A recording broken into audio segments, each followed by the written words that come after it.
everybody. Thank you so much for tuning into another episode of I Do Affirm's Affirmation Conversation. Today with me, I have Mr. Aaron Hunnel of Wisconsin. How are you? Wisconsin. What's going on, Jessica? First of all, y'all, he just did a piece of A Town Down. Yes. What'd you say that was for, Appleton. Aaron? I live in Appleton, Wisconsin. Yeah. Appleton, Atlanta, same difference. Basically, it's the same thing, you know. It's a little colder up here though in the wintertime. Yes. And we got the Packers. Atlanta is known as Hot Atlanta, so. True. That's true. Yeah, it's cold here. So you were born in the potato state, Idaho, and now you're in the cheddar state of Wisconsin. Hey, nothing goes together better than potato and cheese. You know, they even made a soup of it. You know, so yeah. I haven't ate a French fry in so long. I've been trying to lose weight, but if I could just have a fry with some of that cheesy, like nacho type cheese right now, I'm telling you, a girl would be in heaven. You deserve that for yourself, Jessica. You I wish deserve I had it right now. I ain't gonna lie to you. I got you. After I wrap up this first season, I'm gonna have me some cheddar cheese fries. Maybe with some Gouda. You can have all the cheddar cheese or Gouda fries that you want. Oh my God, my stomach is killing me. We are crazy. That's because your stomach is hungry. You want some cheddar cheese. It really is. It really is. I ain't gonna lie. So how did you go from Idaho to Wisconsin? Two places I ain't never been, by the way, and I thought I've been everywhere. I was a child at the time, so I didn't really have a choice. So my parents moved me over to Missouri. And I lived in Show Me State, my hometown. Show Me State. Yeah. So I lived in Missouri and Kansas for a while. Moved up to Wisconsin in about 2000 as I was finishing up high school, and I've basically been here ever since. Nice, awesome. Wow. Yeah, yeah. There was a lot of moving in between. I was counting it up one time, and I think when I was growing up, not military, but I think I moved like 10 to 12 times as a kid. Like, I mean, I changed schools. I was always the new kid. You ever been a new kid before?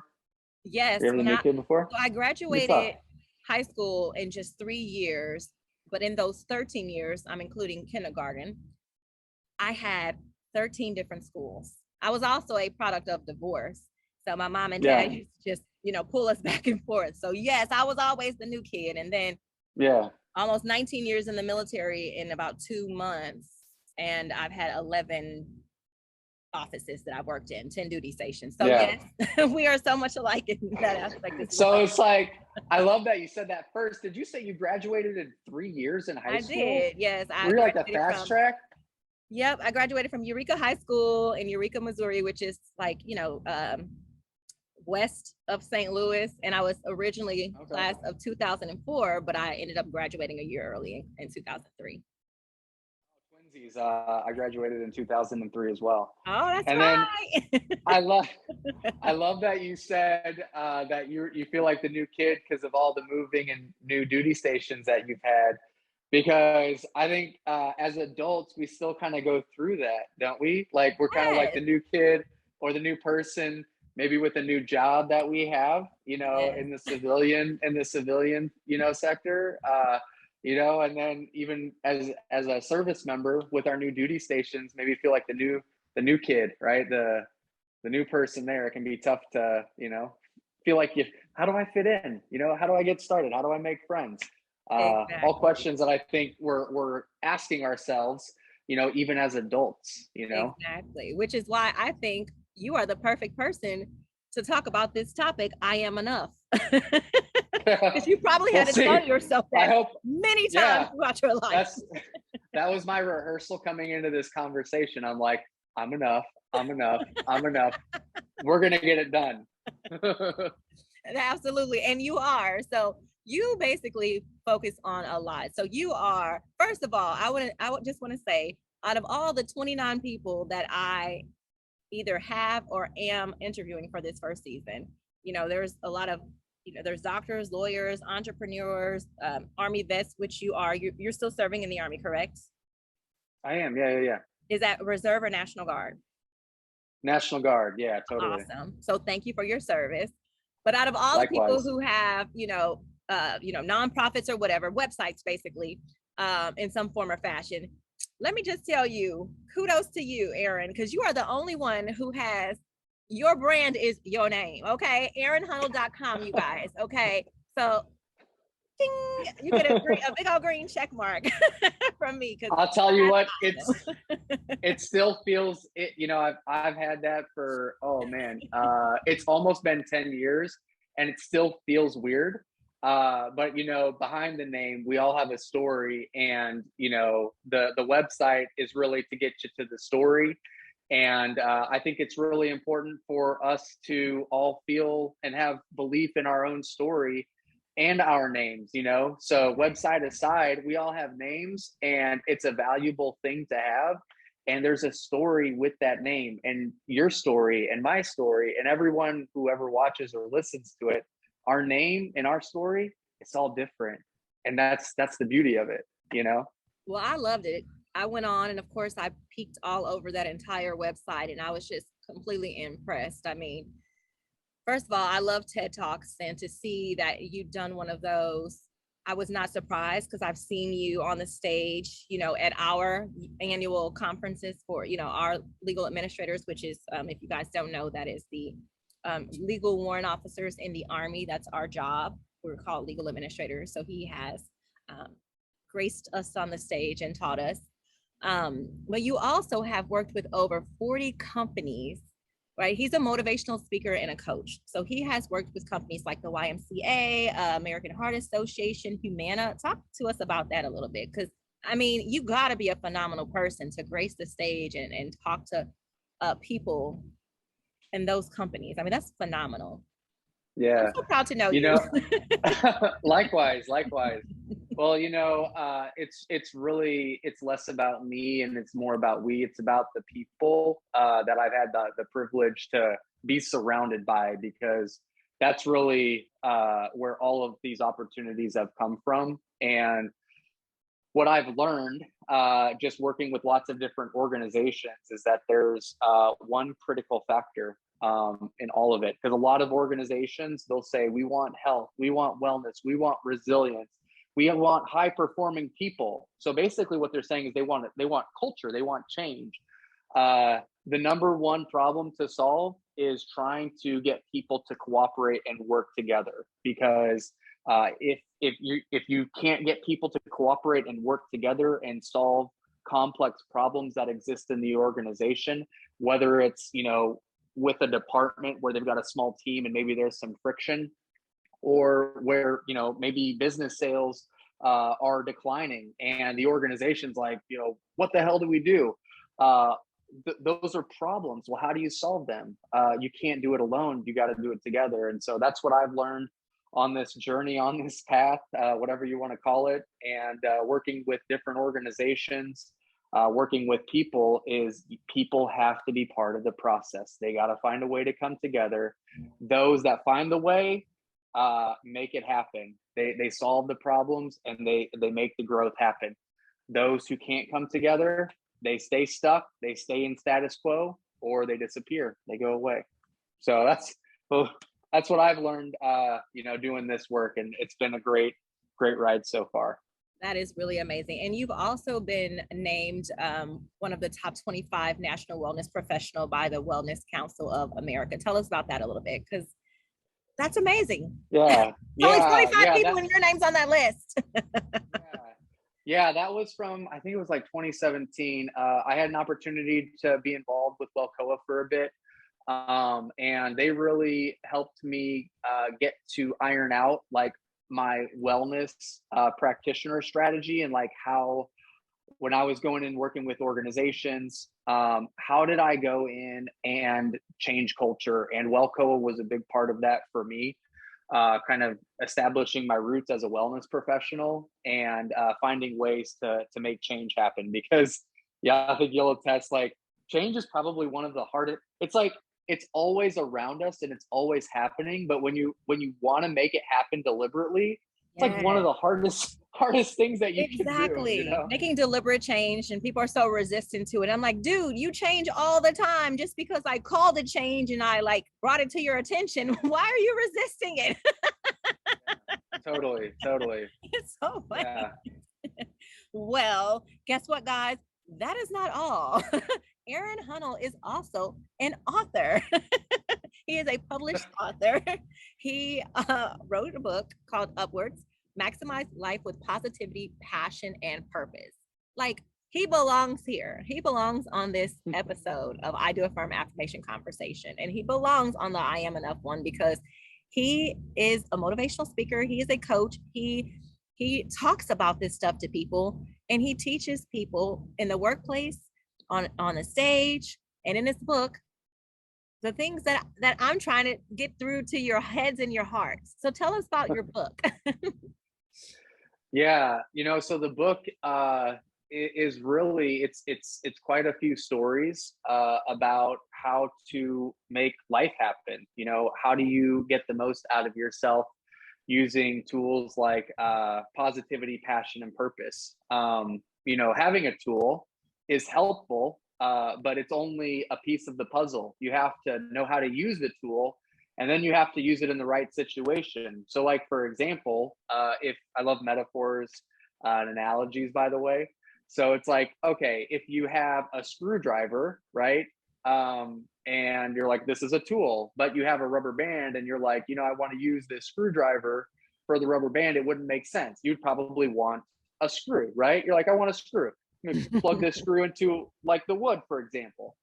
So maybe that's the goal. That's the problem you're trying to solve. I want to get this screw screwed into the wood, but I don't want to use this screwdriver in a way that it wasn't intended. So you're not going to, like, hammer down on the screw to get it into the wood. That's not how a screwdriver was meant to be used, right? You want to take it, you want to get it within the threads, and then screw it in. Use the tool in the way that it was intended to be used. And so that's kind of the it's a bit of a memoir too, with this book. So I talk about some stories and struggles, and then use some analogies and some research to bring together. I found, offer up the readers to explore their own path, their own journey. What are the tools that they need access to in their life, and then how can they use them? Positivity, passion, and purpose. Those three tools. How do you unlock that for yourself, and then use them in your life to grow the life that you want? That's right. I love that. And on top of that, you're a runner and a biker, correct? Yeah, I do a little running and biking. Yeah. Yeah, a Helps little. keep me sane. Helps keep me sane. Helps keep the stress at bay. I wouldn't say a little, guys. It was just a couple months back where he literally biked. I believe it was from what, Oceanside, California to what was it, like Annapolis, Maryland? Yeah, I you got remember, I remember, yeah, I remember tracking you on the internet through all your stuff. it. Yeah. That was another journey. Tell us That about was a that. hell of a ride. Oh Yeah, man. I was like, Aaron, I love you and all, but you crazy as hell. I thought you were gonna be sick. You were in the freaking hospital, Aaron. I was I scared was for you. I Talk was about that a I little bit. was scared. I was scared. Yeah, I was scared. It was a journey. It was a process. I've I've learned to become the type of person, and this is for me, but I've learned to become the type of person where I just like to find out what scares me and then try to take that on, because to me that's courage. And I, at points in my life, and I know other people, they talk about being courageous, and I think it's easier said than done. You have to find out what scares you, and then you have to face it, and that's what courage is. I think a lot of times people get caught up with courage being like, it's courage is when you don't have fear, and it's like, wrong. No, courage is when you're afraid and then you take on that fear head on. You, like, grab it by the horns, and you wrestle it into what you want it to be. And And through that process, you learn something about yourself, and that learning, that's the courage. And that's why it's so useful. That's why it's such a useful tool to have. So going on this journey, I would say two things. One, it was hard preparing for it, just because of the amount of moving pieces and schedule and training and family, getting the route done, getting the team assembled. That in and of itself, coordinating all the logistics, was tough. And then like putting that plan into execution, there were so many unknowns. We had one, I think it was like six crew team, six of our crew team for this entire journey. So 22 days. That's not very many people. No. For a long amount of time. So I had my main crew chief, Ken, who was there the entire time. We had Lucas, who was our videographer. James Gehrig started with us on the front end. We dropped him off, I think, in Colorado, picked up Loyson. Loyson was with us for about a week. We dropped him off in Missouri, and then we picked up Christian, and then Christian went through with us the rest of the way, and we finished with Annapolis. So we've got all of these moving pieces. We got people flying in, flying out. We've got one van, not a lot of support, on the course. We got lots of support coming virtually and online. And there were, like you said, I was in the hospital. There were points. There were points where, the van we had a crew van that had a flat tire. At the same time, where I had a flat tire, we had dogs that were off leashes chasing us. When we were in Indiana, we had lots of people yelling at us not great things, and somebody even threw water bottles out of their car at us. And there was beauty, there was mountains, there was desert. It was literally the hardest thing, as you can imagine, like the hardest thing I've ever done. But also it was so rewarding. Yeah. The process was so hard, but it was so rewarding. And just looking back, and actually I was just going through some videos because I'm getting ready for a talk tomorrow, actually, about the Ride to Stop Suicide, which is the whole reason why we did this. Yes. This wasn't about just going from Annapolis from Oceanside to Annapolis for ourselves. Right. We were raising money to put bikes in the hands of veterans. So this Ride to Stop Suicide was what it was all about. Yep. And we were doing this with Project Echelon, which, real quick plug for Project Echelon. Absolutely, plug it. We're going to plug it anyways. they're a 501c3, and they're a veteran-based organization, and their primary focus is cycling. And I love that because, again, love metaphors, love analogies, and the bike is such a powerful metaphor. Here's why. Because a bike, where does it go? How does it get from, where it is to where you want it to go? Well, there's two things, okay? First is the bike goes in the direction that you steer it, right? So it's like life. You have to take charge and grab a hold of the metaphorical handlebars and steer yourself in the direction that you want to go. So that's the first thing. And the second thing is a bike doesn't move unless you put in the work. And so it's like, well, wake up call. And I like to think of this for myself, because sometimes, just like anybody else, like, need those reminders. You got to put the work in if you want things to work out.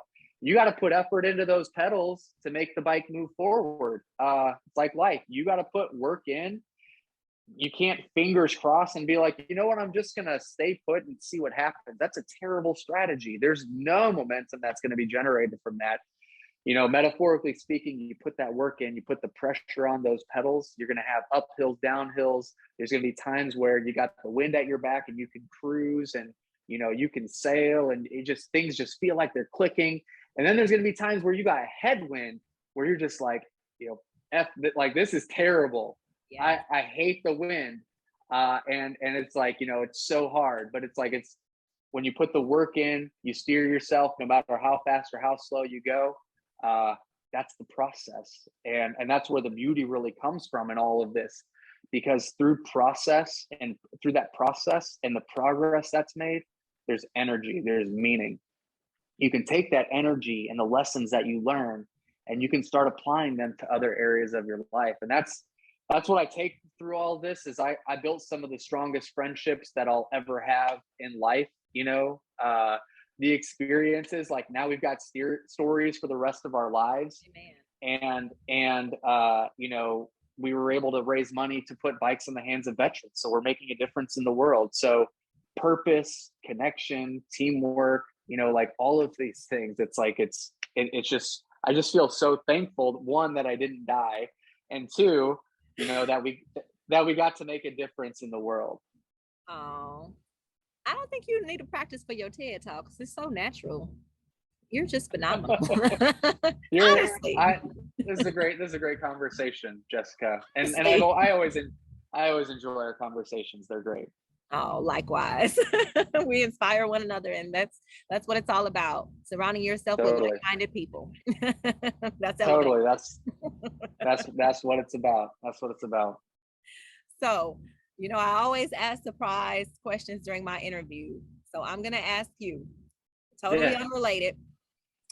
If you could be a musician in any genre of music, what would you be?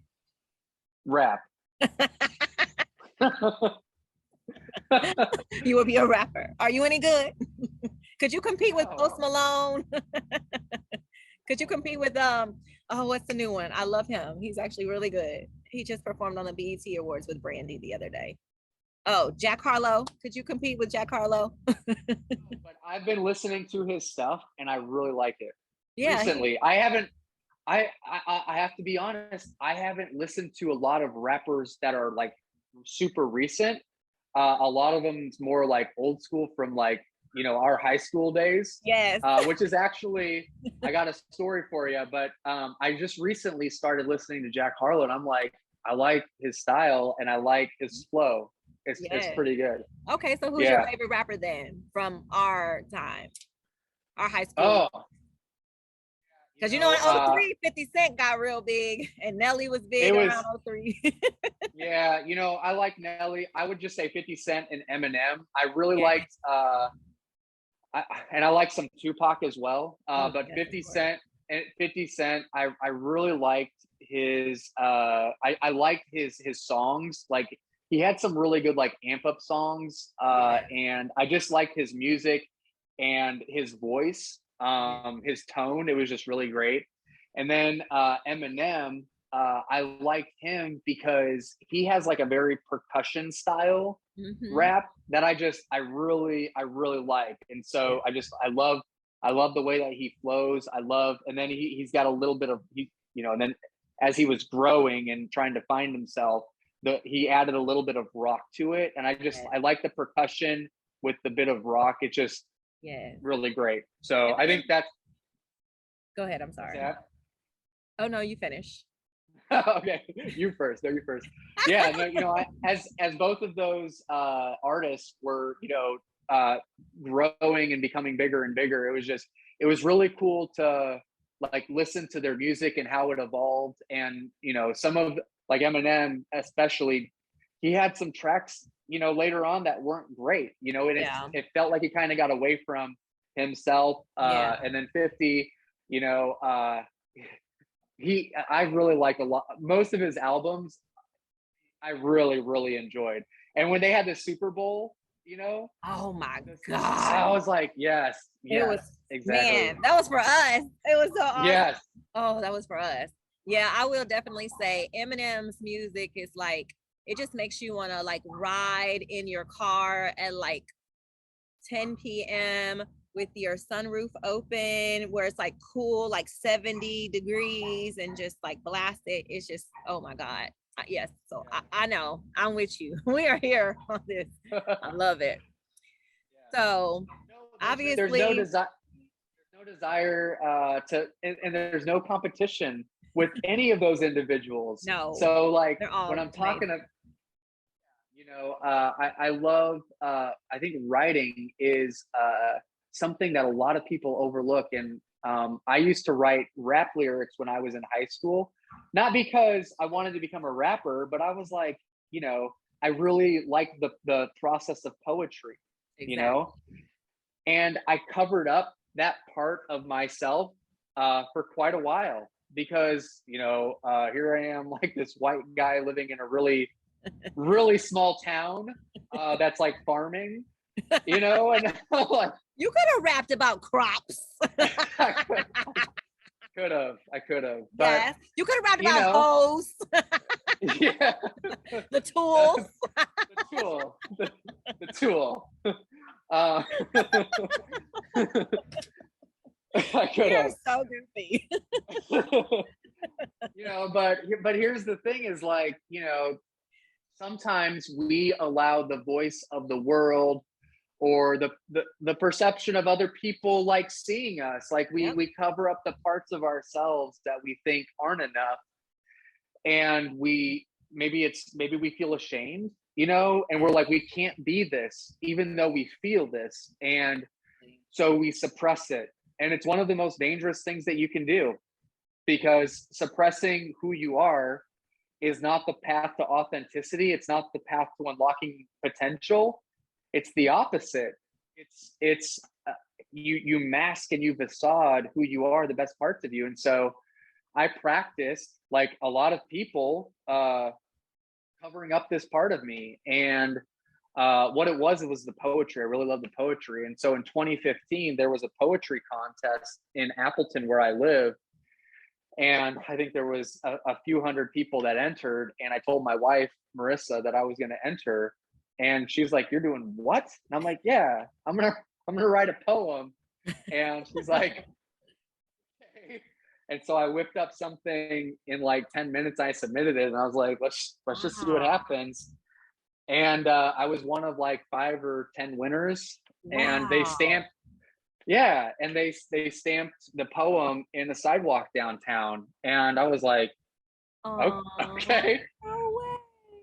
yeah." You So could be a ghostwriter right now for some of the hottest rappers there are. I ain't gonna say no I names don't because I don't know. want them to get mad at I me. yeah, I don't know about that, but I found, here's the thing, Jessica, is that this part that had been covered up for so long, now I had the validation and Yeah. almost like the permission to like be myself. And so I started writing and writing poetry more because of that instance. And now, I look back and I'm like, did I need the validation? Did I need the permission to do that? And it's like, no.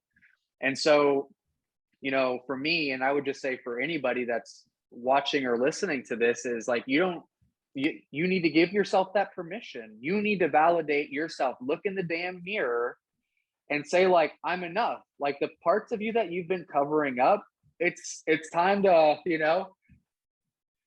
that facade, break free. Uh, you don't have to prove yourself to anybody. You don't have to prove yourself to anybody. Look in the mirror and tell yourself that you're enough, because you are. And that is the hardest thing that I think a person can do. Look themselves in the mirror, look themselves in the eyes, and say, I'm enough. That's right. But the process, by doing that repeatedly, remember, like habits, they're the things that we do repeatedly. So if you want to feel like you're enough, if you really want to believe it, you have to say it. You have to think it. Otherwise, Yep. you can't build that belief. You can't build it. You can't stack the data that says like, I'm enough. So and then it's not enough to just say it. You have to do it. You have to find opportunities to validate yourself that you're enough, and you have to do the things that are part of who you are. Otherwise, you're going to feel like you're lying to yourself, and people, it can take you to a dark space and place. And I've been there, just like anybody.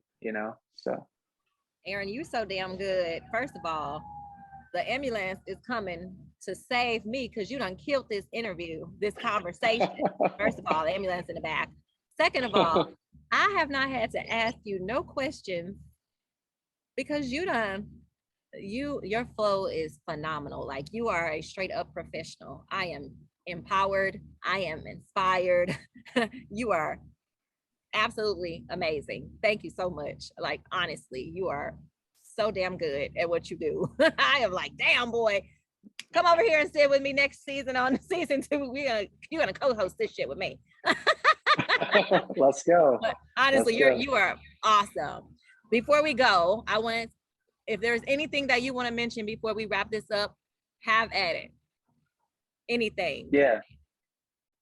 Yeah. I will say this, as we're talking about enough, sometimes what can happen is we can displace responsibility when it comes to being ourselves, and we put the pressure on other people, whether it's through permission or validation, or we don't see ourselves as enough. And so we try to cover up and we try to be like other people. We're like, if I was just like, Jack Harlow, for example, then I would be enough, Yeah. but these people that we can have an admiration for other people. That's that we should have admiration for other people, but we have to be careful, because if we put people that we admire on a pedestal higher than ourselves, then what we're going to try to do is we're going to try to become more like them.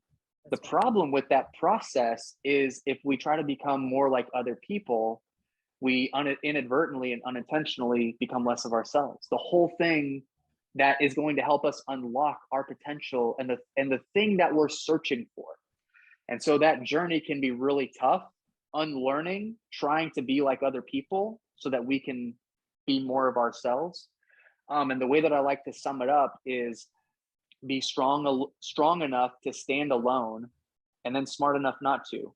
We have to be able to be independent, so we're not depending on other people. We be independent, looking in the mirror like, hey, like selfie, like new kind of selfie, right? Selfie, hey, I got your back, right? No matter what happens, like, you're enough, and we're gonna figure it out. But then smart enough not to just stop there, because you can't do things on your own. You cannot. Anywhere that you are wanting to go, anything that you're wanting to do, if you really want to make it happen, make the magic happen, people have to be part of the process. And so you have to become interdependent. You got to find ways to build a community like you're doing with idoaffirm, right? And the community that you're building around this, right? And we have to unlock our potential together. And if we can do that, then we can change the world. Thank you so much. This has been an amazing, amazing conversation. And I really appreciate you taking the time out to talk to me and talk to others. And I know that you have, again, empowered and inspired them just as much as you've done for me. Thank you so much, Aaron. I appreciate you. Likewise, Jessica. I appreciate you as well. Thank you. Have a good evening. Bye.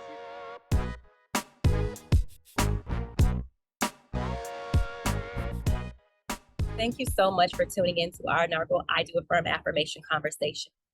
I hope you enjoy the conversation with Aaron just as much as I did. And as he said, become the type of person that finds out what scares you and try to take it on. Like a bike, take charge of the handlebars and steer it in the direction that you want to go. If you want to move forward in life, you must put the effort in. Validate your damn self and stop waiting for other people to do it. Stop trying to be like others. The more you try to be like other people, the less you're going to be like yourself. There's no need to prove yourself to anyone. So stop comparing and stop competing. You may not be where you want to be, but you're further along than where you were. Reassess the expectations that you set for yourself. Maybe they're too high. Maybe your timeline is unrealistic. And always remember, you are adequate. You are important. You are enough.